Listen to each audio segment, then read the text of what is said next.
Well, this lady poured out her heart, apologizing over and over for the hate and anger and the bitterness she had felt toward her husband. She apologized for the bad thing she wanted to happen to him. And she said, "You treated me wrong, I know that, but I forgive you for that, and I ask you to forgive me for the attitude I have had towards you." Welcome to the Parable Podcast. Thanks for joining Family Life on-air host Randy Snavely as he digs into the story lessons taught by the world's greatest teacher, Jesus. In this episode, it's part 2 of Don't Bite Back, taken from chapter 18 of the Gospel of Matthew. The servant who has been forgiven now represents a child of God, and he messes up big time.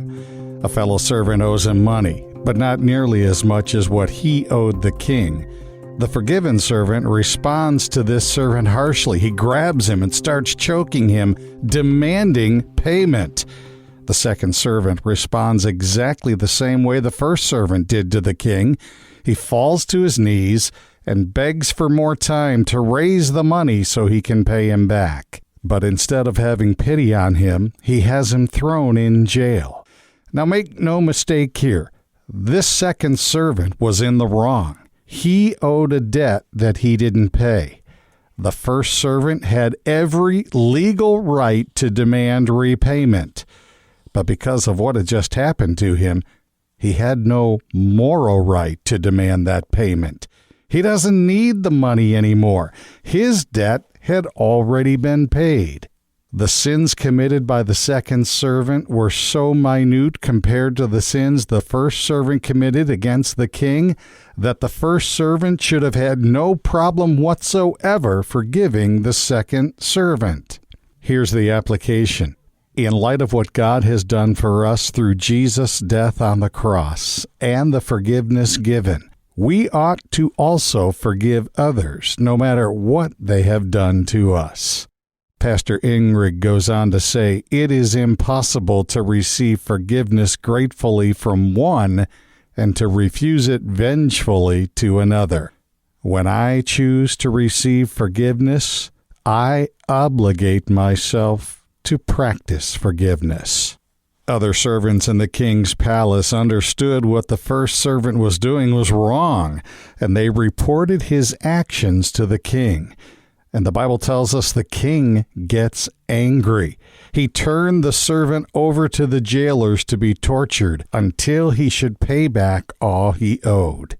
Now, this scene confuses a lot of people. They think the servant has lost his salvation. But the message in this third act is not dealing with an eternal issue. It's concerning the here and the now. We Christians sin.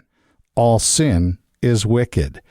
The servant is called wicked because he has sinned, not because he has lost his salvation. And in fact, verse 32 reaffirms his forgiveness. The Lord says, "I canceled all that debt of yours." He doesn't come back with, "Well, I guess it didn't work." Instead, he says, "I completely forgave you because you begged me, and since I had compassion on you.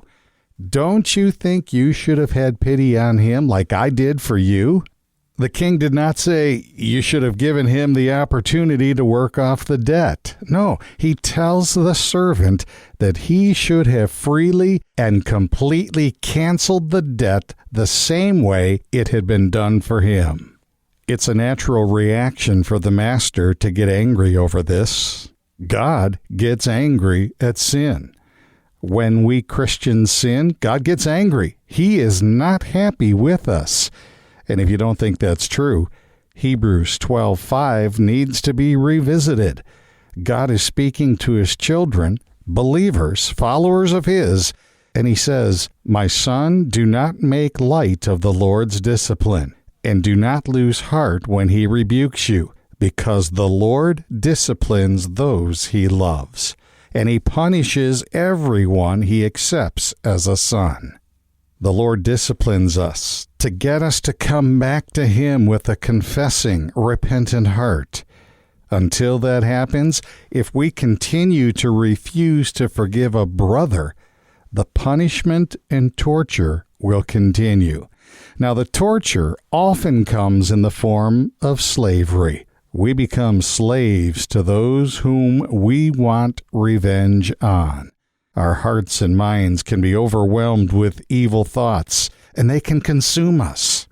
Bible teacher Warren Wiersbe said the world's worst prison is the prison of an unforgiving heart.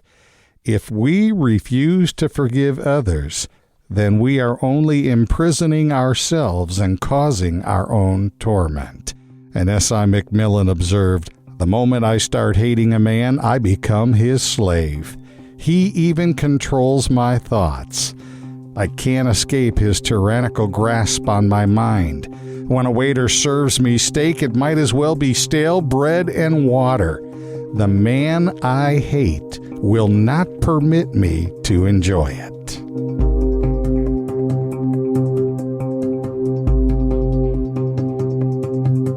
You are listening to Family Life's Parable Podcast, Don't Bite Back, Part 2. It's taken from Matthew's Gospel, chapter 18, verses 21 through 35.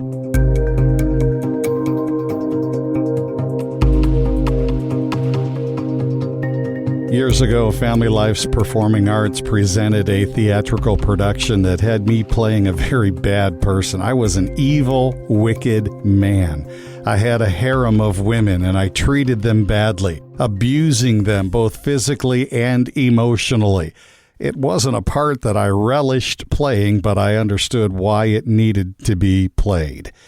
Well, after the show was over, cast members lined up in front of the stage, and the audience was given a chance to meet and greet us. One lady came up to me, and I could tell there was anger in her eyes. She grabbed my hand, and she said, "You are exactly like my husband, and I hated him for how he treated me."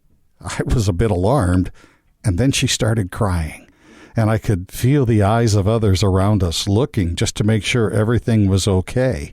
In between her sobs, she blurted out, "My husband died last month, and I have been haunted by the fact that I never forgave him. And now I can't. He's gone. Because your character was so much like my late husband, would you be willing to stand in as him so I can forgive him? I have to be released from what I am suffering." Well, I confess to you, I was speechless for a few moments. I didn't know really what to do or expect, and finally I said, "Okay." Well, this lady poured out her heart, apologizing over and over for the hate and anger and the bitterness she had felt toward her husband. She apologized for the bad thing she wanted to happen to him. And she said, "You treated me wrong, I know that. But I forgive you for that, and I ask you to forgive me for the attitude I have had towards you." And I looked at her and said, "I forgive you." We prayed together, and when we finished, it was obvious to all of us around. A huge burden had been lifted from that lady's shoulders. She had been freed from the pain and the bondage she was in. Not forgiving is just wrong. Paul said in Ephesians 4 that we are to forgive one another, even as Christ forgave you, so also do you. Proverbs 19:11 tells us it is a man's glory to pass by a transgression. Jesus tells us to forgive our enemies and demonstrate that you are children of your Father. That's in Matthew chapter 5. Ladies and gentlemen, never, never are you more like God when you forgive.